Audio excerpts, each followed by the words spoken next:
Hi, and welcome to Post-Burnout.com interviews. Post-Burnout.com is a culture website dedicated to venerating burnt-out artists the world over. My name is Aaron Kavanagh, and I'm the website's founder and editor-in-chief. This is our website's podcast where we interview people from various artistic disciplines. These episodes are sometimes full-length interviews from our site's articles and other times exclusives. If you're a returning listener, thanks for coming back. And if you're new here, thanks for checking us out. We hope you'll like it and stick around with us.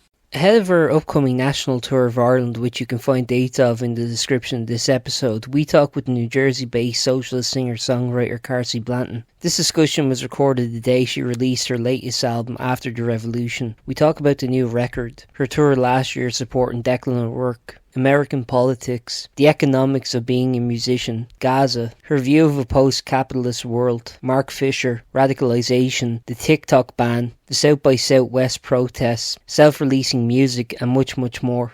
Hey. Hi, how are you? It's very nice to meet you, Carsie. Good, nice to meet you too.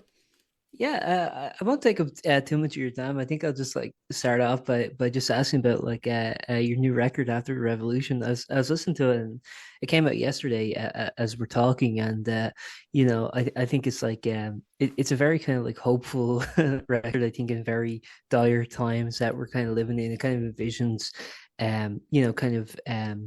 what can come next, I guess, after capitalism, after kind of like the current system that we're all kind of not exactly excelling in at the moment, kind of comes to an end.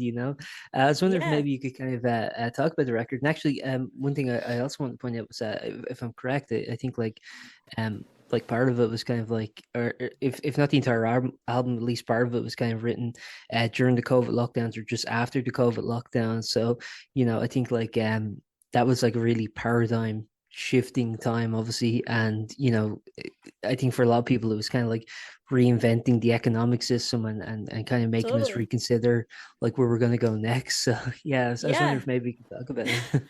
I mean, sorry, that's a lot. That's a heavy question to begin no. with. That's you've heard it exactly how I intended it, so I'm thrilled. Good. I think that was a good summary.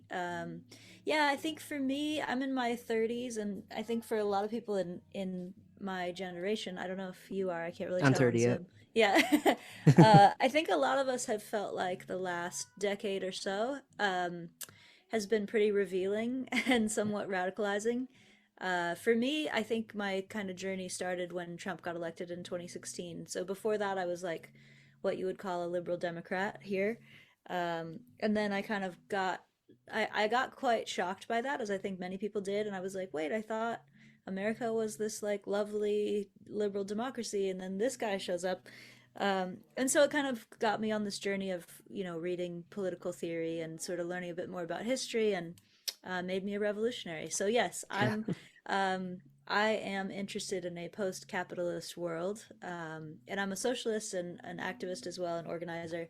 But on this record, it was sort of the first time that I felt like through the whole songwriting process, all the way through to the end, I was able to reflect the imagination of a more beautiful society in a way that feels not just theoretical but like emotional. Like imagine if there was hope, and imagine if there Yeah. was a revolution, and imagine if we did have a future.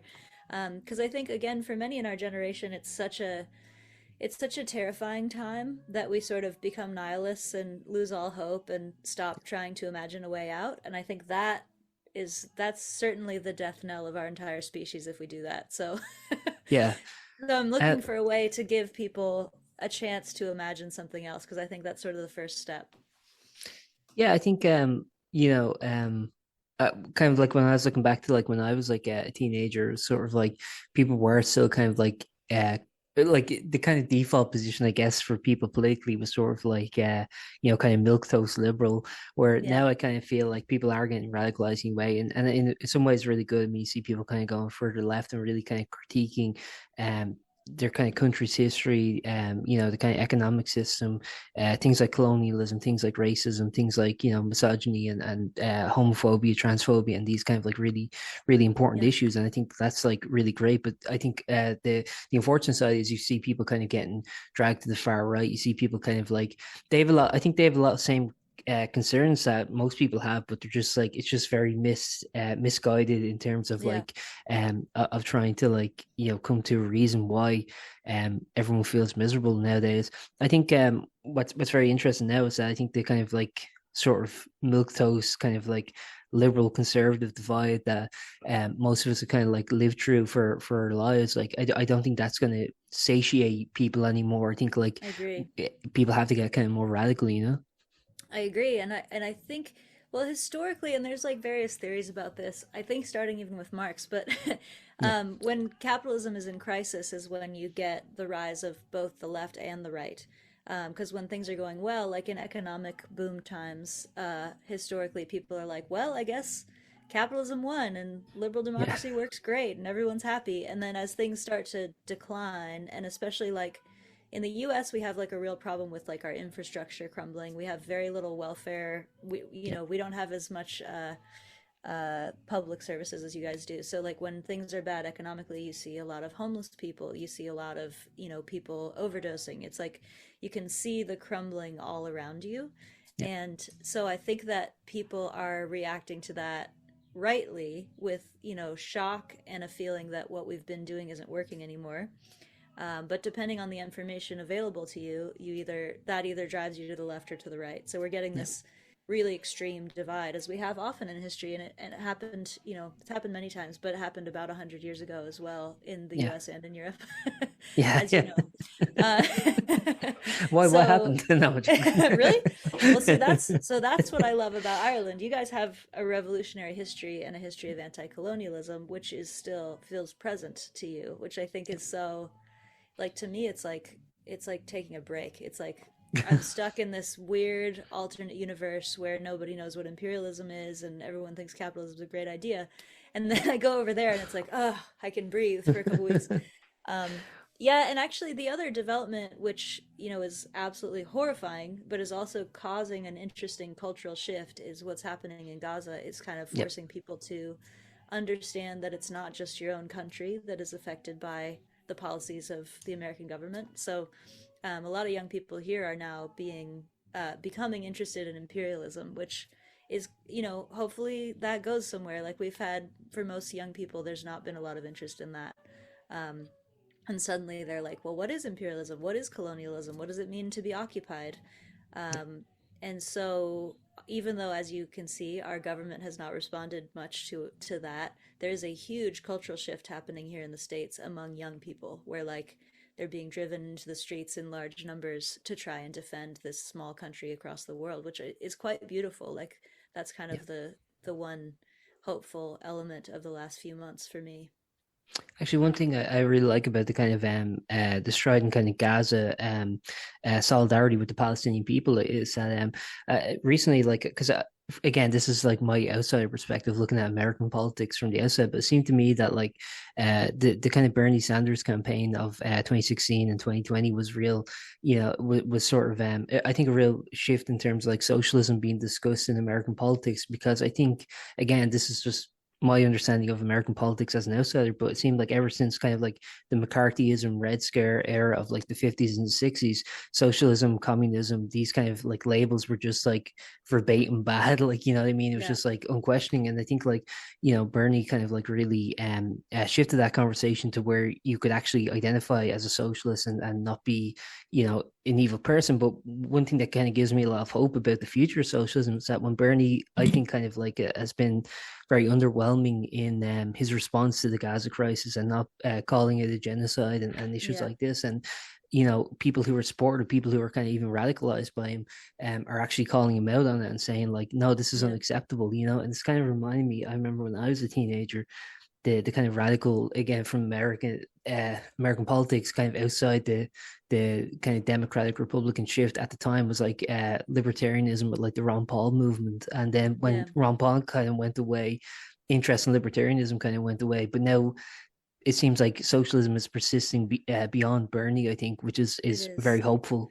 It is very hopeful. And it's interesting because Bernie is not really a socialist. He was just the closest to a socialist Yeah, we'd ever seen on a national platform. yeah, But because of that, it's like we've seen him over the last few years. First, he was running, he had all this popular support, and then the DNC, the Democrat National controlling Committee. party, yeah, the Democratic National Committee, kind of like pushed him out of the race, which with some somewhat shady Yeah, tactics. sure. Um, and I think for us, that was actually really like it was very telling because I think for a lot of people who had been really supporting his campaign, it was like, okay, so he's sort of a soft socialist, like he's a democratic socialist, and they won't even let us have that.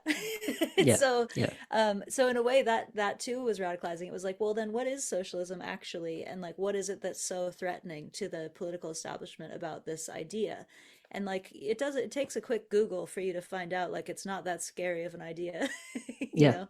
No, And I totally. also think that's sort of the great weakness of capitalism is that it doesn't work for most people and it never will. And so Yeah, in a way it's like their task, the people who want to keep capitalism in place, they have to really keep their foot on the gas at all times to make communism and socialism seem like the scariest possible ideas, because if they take their foot off the gas for one generation, you get us. And yeah, so in that way, that's the other very hopeful thing. It's like they were hitting the red scare really hard until like the 90s. They looked away for 10 minutes and you got an entire generation of socialists. So yeah, that's the other hopeful thing. It's like they're not really the propaganda is not up to the task right now. yeah. No, totally.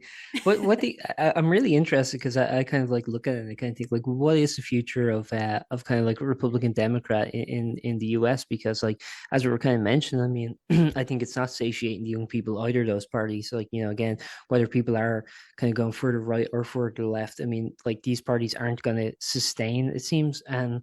But I don't know, like, is the target demographic for those parties just kind of older people, older generations, kind of the boomer generation and Yeah. beyond? Or how do you find kind of like millennial Zoomers, kind of Gen Alpha, I guess they're called now? How Yeah. do you find like these like new generations are going to, Yeah. I don't know, kind of alter the makeup of these parties? I mean, right now there's a huge divestment in both parties among young people. Like most people I know are either not voting or they're going to vote for a third party. Like we have a great socialist candidate running actually who will get, 0.5% of the vote or something, but Sure.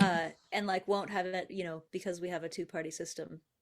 There's no way to actually get any real ideas into it. But and that's so maybe that reflects how we feel about about the two parties. I think we feel quite abandoned and like it's impossible to have any actual democratic effect on our so-called democracy. So I don't know what's going to happen. I mean, I really don't. It's like we're clearly in a crisis of our electoral system, but it's also clear that the two parties in charge have no interest in letting us into the process. It's been actually quite shocking to me, even after all the last few years. It's been shocking to me that the Democratic Party hasn't been willing to make even small compromises in order to win the votes of my generation, which is now the biggest generation in America, because the boomers have some of them have finally died out. Um, and so there's several things where like they could make overtures to try and win our votes for Biden, and they haven't even done that. And like a ceasefire is the most obvious one. Like we've been in the streets for months just asking him to call for a ceasefire or stop the aid to Israel.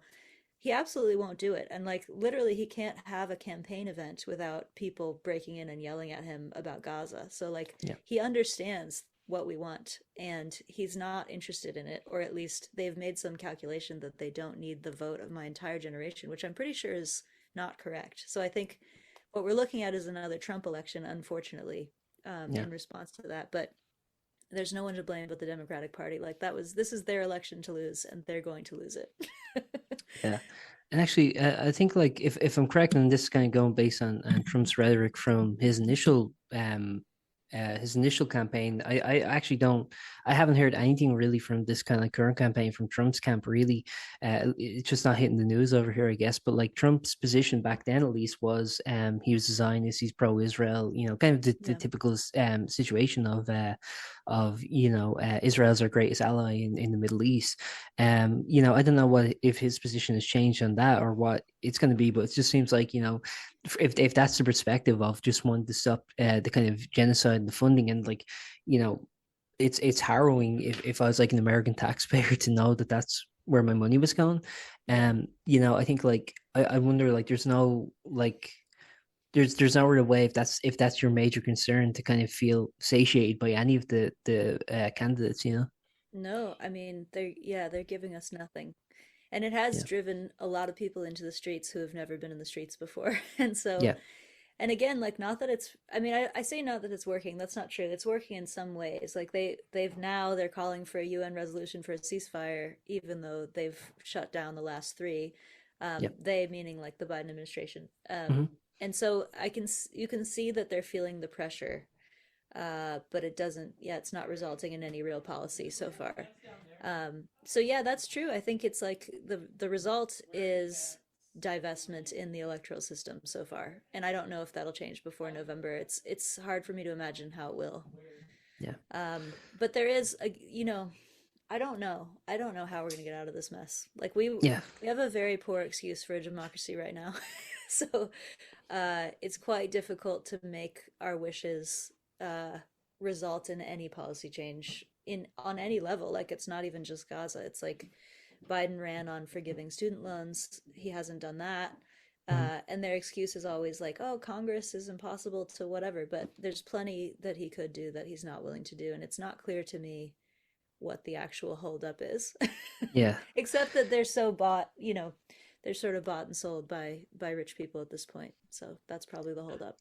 It's really it is really dour, and I think even like from my perspective, I mean, just kind of like like knowing this stuff is going on and just kind of feeling hopeless. I mean, it really is like I think like in my lifetime the worst kind of like event I've lived through.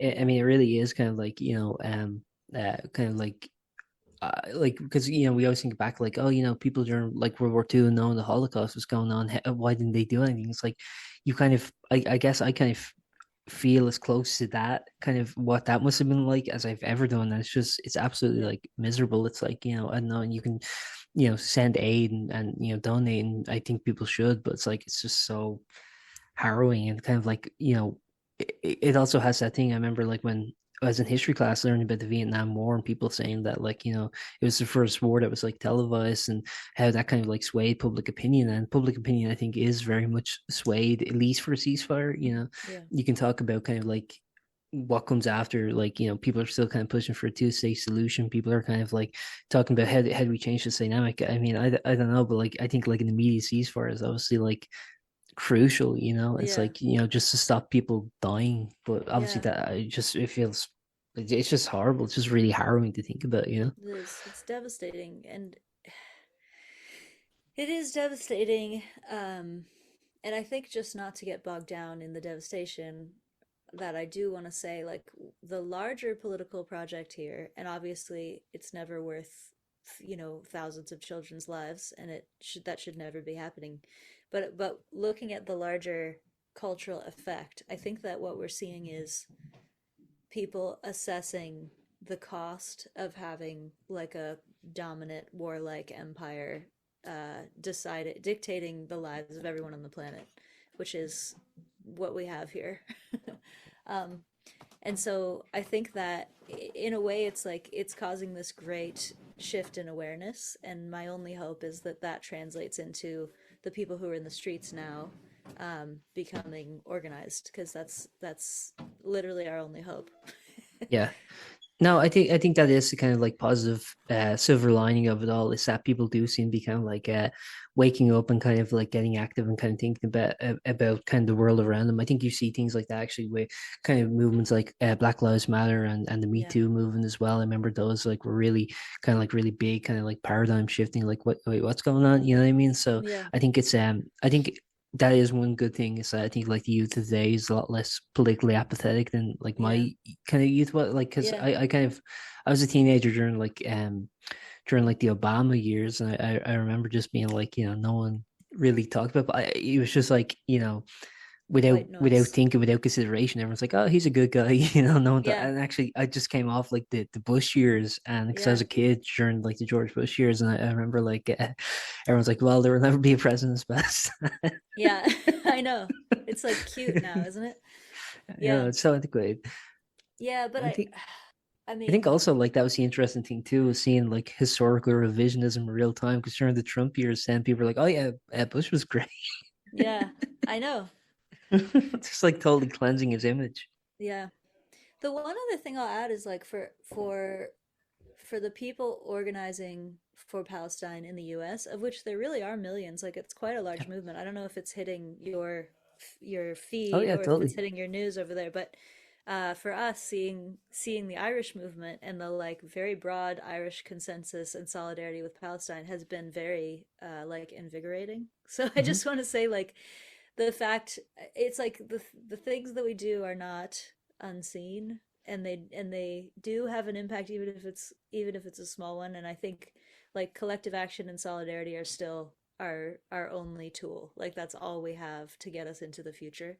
Yeah. And it does work. It just doesn't work as well as owning all of the money and all of the land in the world. But like, Yeah. you know what I mean? I totally. It's collective action against all the money in the world, but that's what it's always been. So it's like just keep going, just keep punching. Yeah, I'm very proud of the country for really taking this stand with the Palestinian people, and I think that's one good thing, like kind of about Ireland in maybe comparison to a lot of other countries, is that to not be pro-Palestine from a political standpoint here, from the perspective of a politician, would be like career suicide. So I Yeah, think that's like a really I love positive that. thing. I Yeah. love that. Can't wait to be to be over there in that environment. Could I Yeah. could I ask, sort of tying it back to kind of the theme of the album? I was thinking about, like, as we're talking about the kind of radicalization of young people, and kind of like their kind of critical thinking, and kind of their dissatisfaction with the kind of capitalist system we're under. I mean, I think for a lot of people, actually, I remember I read years ago, Mark Fisher's Capitalist Realism while I was doing Love that book. I read it while doing an unpaid internship. um, Perfect. yeah, and like he kind of says at the beginning, like it's easier to envision the end of the world than it is kind of capitalism. Yeah. And basically his kind of thesis was that, like, after the USSR collapsed in '91, like capitalism has just been kind of the de facto way to do way to run the economy. Like there's no other like real critique of it. And I think that there is a weird kind of comfort people have in, okay, I'm miserable under capitalism. I have to work a job I hate, spend so many hours of my life, doing this job I hate, but at the same time I know that I can go to the supermarket and get bread and milk, and Yeah. every couple of years Pepsi bring out a new flavor, so maybe it's not so bad. Yeah. I was wondering, like, do you find the fear of change, away from capitalism to something else? You think that's kind of based in, I guess, complacency, comfort, but also kind of just like fear of what would replace it. There's a familiarity to the Yeah. misery, you know? Yeah.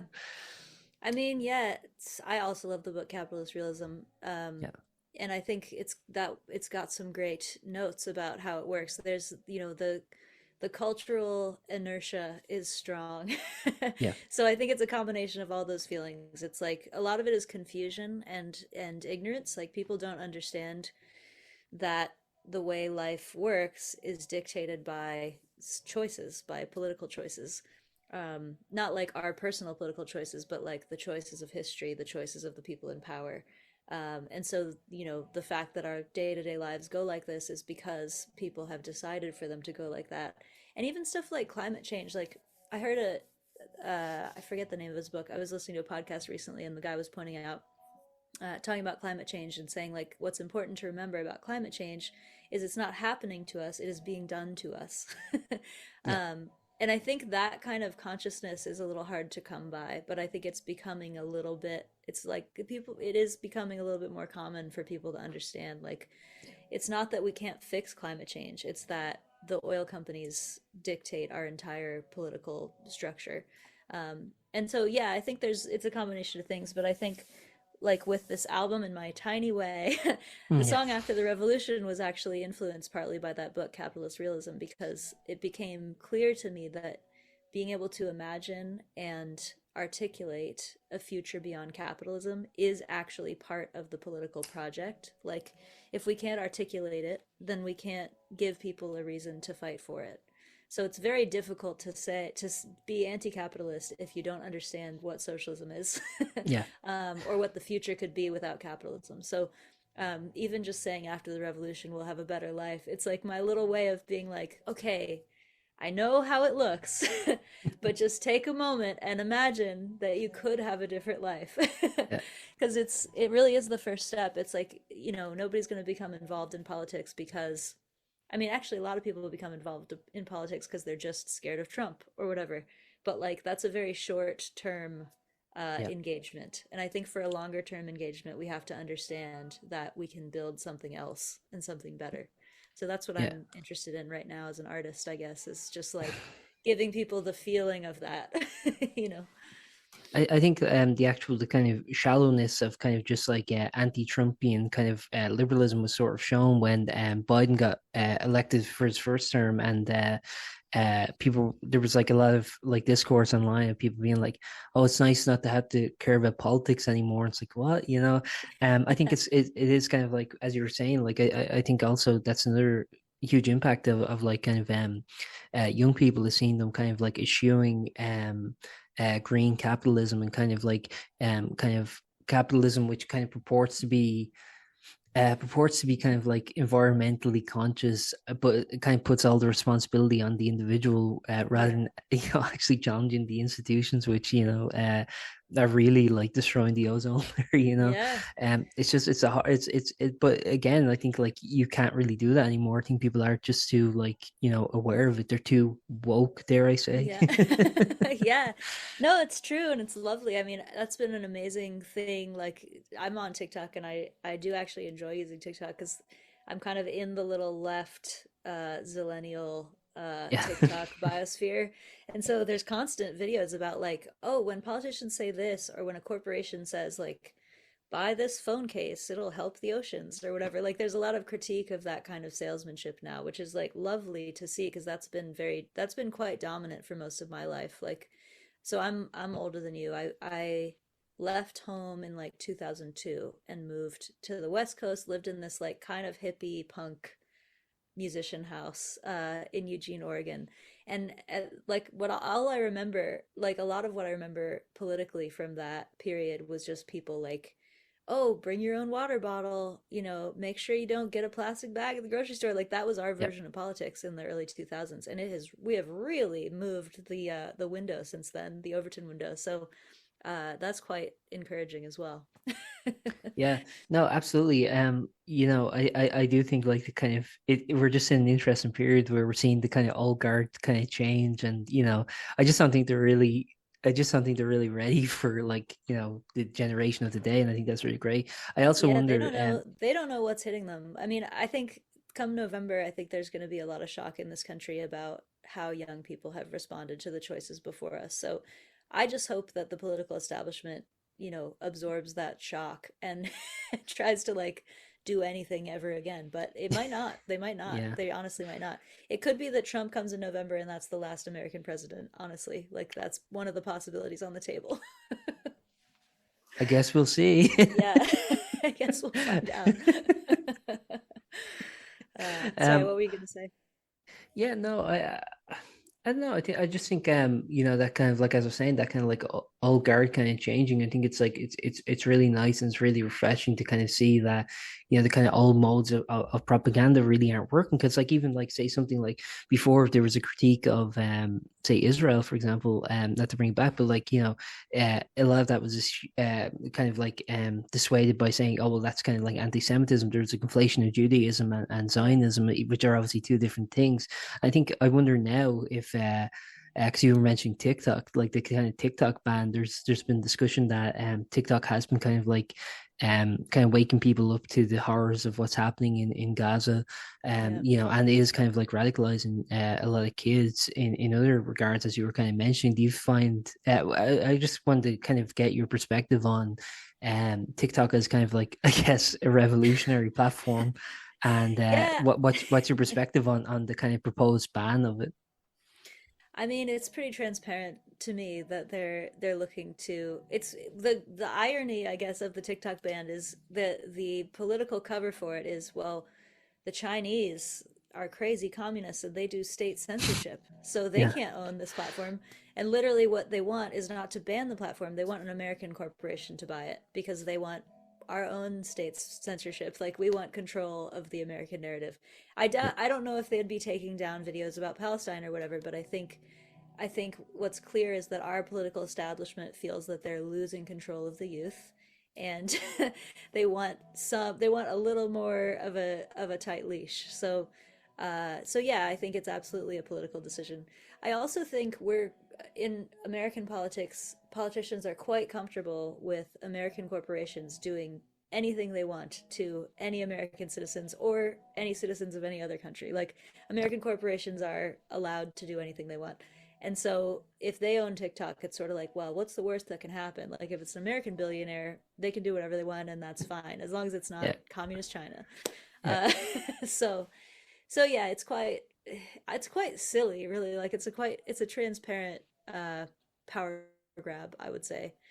And Yeah. they're not selling it very well. Like nobody's really buying their version of why they want to buy it. So we'll see what Yeah. happens. I mean, it probably will go through.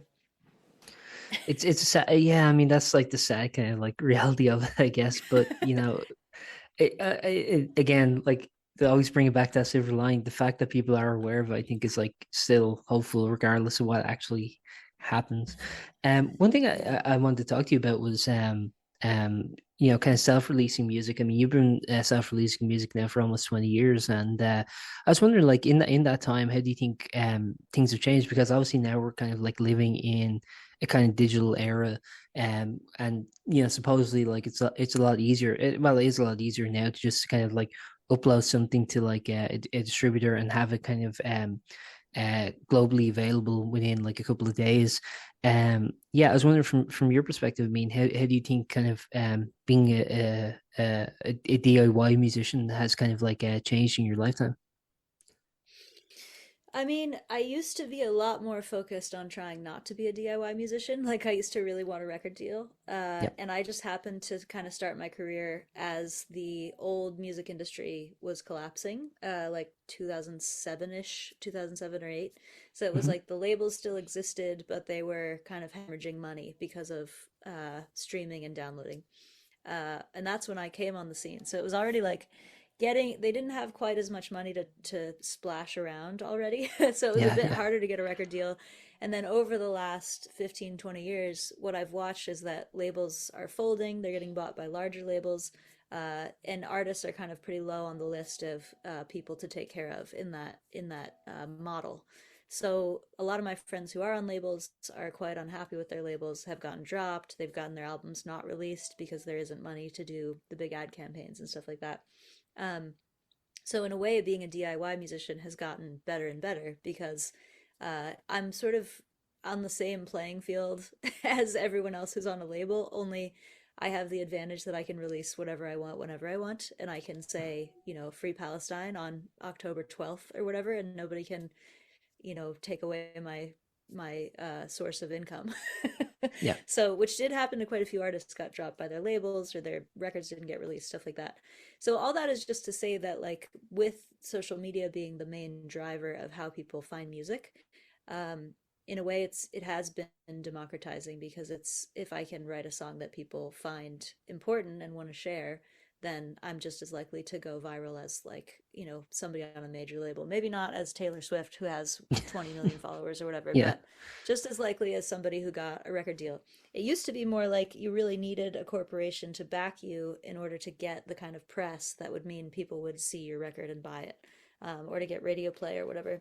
And now it's like everyone's competing for the same eyeballs on TikTok. And that's true of me just as much as it is of Universal Records. So I guess in that way it's good. On the other hand, there's just much less money going Yeah. around. I think most people already know this, but streaming really doesn't pay enough to live on unless you're in the like hundreds of millions of streams I zone. read your article in the Nation for it. It was really Ah, good. I think it really broke things down in a very itemized kind of way that was very easy to follow oh, and good. really kind of shines a light for people who haven't. I probably link to that if that's okay. Oh, great. That'd be great. Yeah, thank you. Yeah, yeah, so it's sort of like there's all these different sources of music with sources of money within the music industry, and they've all been kind of hollowed out over the past few years, which is actually true in many industries. Any industry that can be digitized is having the same experience. And so, you know, I've like kind of hacked a way to still have a career, which is basically just direct fan funding. Yeah. And it's working, but like I have a lot of debt, as I said in the article. Yeah. um, and you know, it's just it takes so much energy and work hours to make enough content to keep the fans interested and going to the shows. And so like I guess that's the challenge of this part of the music business or industry history is that like, you know, just the sheer number of like videos and songs I have to release in order to have a career, it's like really quite staggering. Yeah. Uh, One thing I also wanted to ask, because I think it's kind of coincidental timing. Recently, Neil Young and Joni Mitchell decided to re-release their music on Spotify. They famously Oh, took I it didn't hear down. that actually. Oh yeah, they put it up. I think only a couple of days ago. It's been this week Okay. anyway. Yeah, because initially they took their music down in protest of Joe Rogan Spotify deal. They felt that Rogan was pushing kind of anti-vax kind of narratives, and they were in opposition to it, and they said we're taking their music down. One thing I was wondering about this is that I mean, obviously with someone like Neil Young and Johnny Mitchell, who have like such an established fan base, have kind of the capital to sort of be able to make a move like that and be fine. I wonder, can younger artists sort of make such a declarative statement? Because I mean, like with something like Spotify, I mean, if you're not on there, that like you can still release music and kind of have your music out, but if you're not on Spotify, it's sort of like that's kind of like become the central hub Yeah. for people who listen to your music. But then something interesting also happened. That's always been my position, but another interesting thing kind of happened where a lot of smaller artists pulled out of South by Southwest because of Yeah. one of the sponsorships was the U.S. military, and a lot of people in opposition to the current genocide in Gaza said like, no, we're not, we're Yeah. not going to partake in this. So in a way, it's kind of like, South by Southwest was such like a career defining kind of opportunity for a lot of smaller artists. So yeah, I was wondering if maybe you could kind of like just talk about the sort of dynamic between like I guess like independent artists having the sort of the autonomy that they get to enjoy, but also, will they sacrifice kind of their career in order to make these declarative statements? I don't know. Yeah, I mean, I think there's no one answer. The one thing I will say is like the the problem with going up against Spotify or with removing your music from Spotify is that it's kind of like using your own water bottle. It's like they have a lock on the industry, and so if you want to challenge them, it takes a really huge number of people to make any kind of change. And or like it's kind of like okay, you have to blow up a pipeline if you want to if you Sure. want to challenge the oil industry. Like not taking your car to work is not going to do it. So I'm not advocating that anyone blows up a pipeline. I'm just saying like Thank you you, have to Freddie. have I think you have to have really huge numbers in order to do successful collective action Mhm. against a corporation of that size. South by Southwest is a great example. Like they had hundreds of artists drop out of South by, starting with just a few artists, but it ended up being hundreds, which got them a lot of bad press. And South by Southwest is a much smaller corporation than Spotify. So I think the bigger picture here is that musicians and artists and workers of all kinds really need to be unionized because if we had a musicians union and we had a million artists in it, then we could quite easily negotiate with Spotify. But as one artist who gets a few thousand streams, it's like I really don't have. There's no way to communicate from Yeah. here. So I am a big advocate of creating collectives for musicians and unionizing, and it's something I'm working on. But we're probably a few years away from it really working here in the States. No, that's fair. Actually, that's I think a really good point. Actually, kind of going back to that sort of like as we mentioned, the kind of the sort of autonomy of arts now. One thing that I think is very positive is that I'm seeing a lot of artists now who even are with labels, but they're not signing with labels in the traditional sense. I mean, what they're doing now is like licensing their music for a short period to a record label, and then they get ownership back after a certain amount of years. I think that's like really positive, and it's showing kind of like because really record labels need the artists as much as artists need record labels now. I mean, I think that Yeah, there's I would say way more.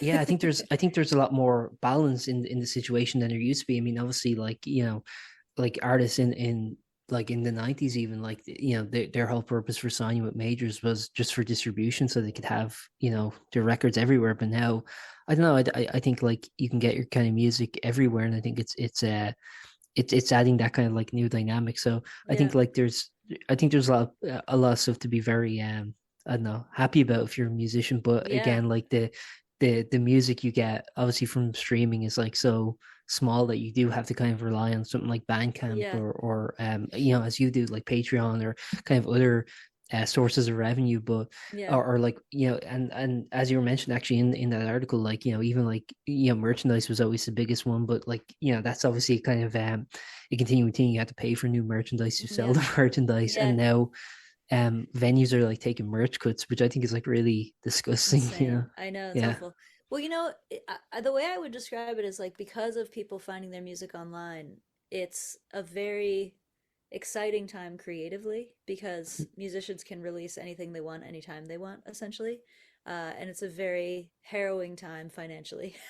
Yeah. But the advantage of that is when things are good creatively and you have a lot of creative freedom and no one's paying you to say anything in particular, you can become quite bold. So I think we're seeing like a mass politicization of musicians right now because we're not being paid, we're not being bribed enough to like keep quiet. Yeah, sure. Whereas like when more people were on labels, I think there was a bit more like, well, I don't want to piss off, the CEO, Yeah. so I'm not going to say that. And now like it's just us out here with our phones and we can really say anything we want.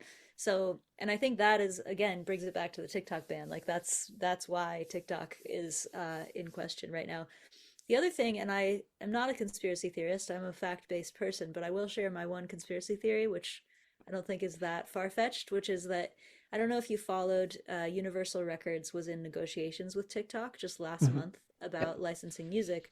They weren't able to reach an agreement. So TikTok currently doesn't have the right to show people any songs by Universal Music artists or in their catalog, which is huge. It's like half of all American music or Yep. something, and not just American.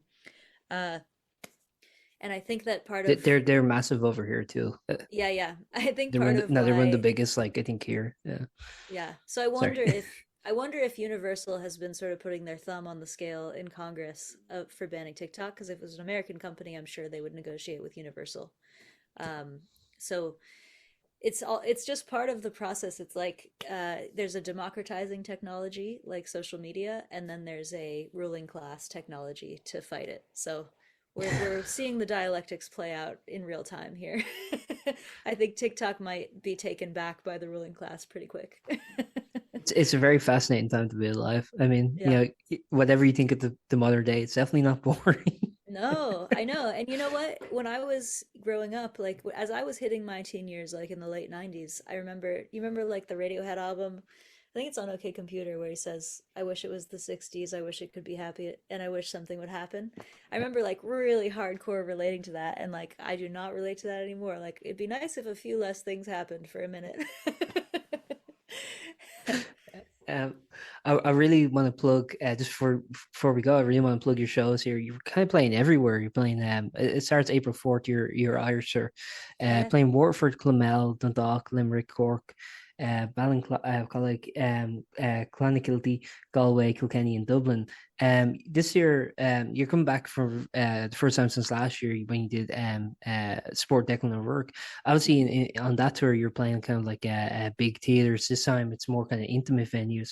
I was wondering what kind of people who saw you then kind of expect from these headline shows compared to the sports slots. Yeah.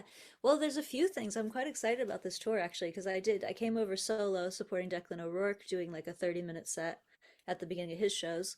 And now I'll be over with a full headline set and with my Nice. band, who are like really lovely guys. And I think we can get across some stronger political messaging Okay. and quite a lot more energy in a show like that. So I'm excited to kind of bring a little more punk rock energy to Ireland. Not that it's a punk show, it's really not, but sort of like in in attitude, it's a punk show. Actually, what did with that Declan show? What did sorry, tour? I mean, what did you think of the kind of venues you were playing? Because you went to some really like iconic Oh, places. So yeah, I was beautiful, wondering about that. incredible. Yeah, I mean, some of the most beautiful venues I've ever played. They're gorgeous. And actually, the TheRoyal in Waterford was one of my favorites, and that's where I'll be back for this Turning Pirate variety show thing. So I'm Nice. excited for that. Thank you very much for your time. It's been great, and I guess one last thing I'll say about after the revolution, it's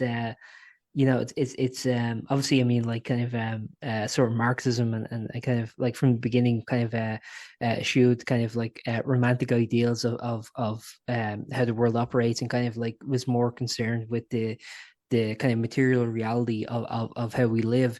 I think this record, if I could pay it a compliment, I think marries the two, marries the kind of material reality of our lives with kind of like romantic ideals of what the future can bring. Do you find those ideals to be romantic, or do you think they're just as I guess as material as our lives are now? Yeah. Oh, that's a lovely assessment and a great question. I think they're both very important. Yeah. Okay. I think material reality dictates history, like it dictates what happens on a large scale, but I also think our imaginations dictate what's possible. And Yeah. so, when we believe that nothing else is possible, then it becomes true. So believing in the possibility of a different future is what makes it material reality. It's part of the process of making it material reality. So I would say it's always both. It's sort of like, is light a wave or a particle? Thank you very much for your time. I've really appreciated it. And is there Thank anything you'd you. like to add before we wrap up? Or Oh, so lovely to talk to you. Are you going to come to one of the shows? Will I yeah, see I you should be somewhere? around for the Dublin show. So Okay, great. I'll see you there. Perfect. This has been a thank you great very much. conversation. Yeah, I Thank you. wish all interviewers had as much political context to ask these great questions. Yeah, no, it's great. I just like getting stuff off my mind. Great. Well, lovely to talk to you, and I'll see It's lovely you in a talking to couple you too, weeks. and I look forward to seeing you. Great. All right. Thank you. Bye. Bye. Thank you for listening to that episode of PostBurnout.com interviews. If you liked it, please subscribe and stick around because we have plenty more like this coming soon.